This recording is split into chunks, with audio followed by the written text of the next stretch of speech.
Good morning, ladies and gentlemen, boys and girls, and that guy.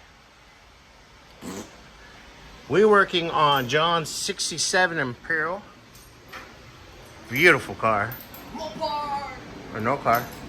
We are getting ready to put shocks, tie rods, bump stops, upper control arm bushings, ball joints top and bottom, sway bar links, radius arm bushings. And I think that's it. Unfortunately, we cannot find lower control arm bushings for this car.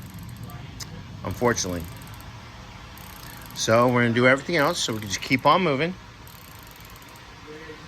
I don't know if they can hear it over the torch, or they're going, what is that noise with that? Right? So that's what we're working on this morning. So yeah. I'm tired.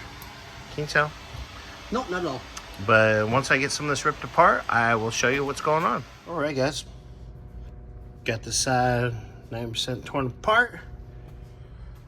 I'll clean all that up in a little bit. I'm trying to get the other upper control arm off. Got one kind of cleaning in there because it's all scuzzy around the ball joint. I'm gonna pop that ball joint off and I think send both upper control arms next door to get the bushings pressed. This is what's going on this side. Let's see if I can fit over here. Whee! Wada beam, wada boom. So I'm gonna pop that. Can unbolt it from up there and keep on rolling.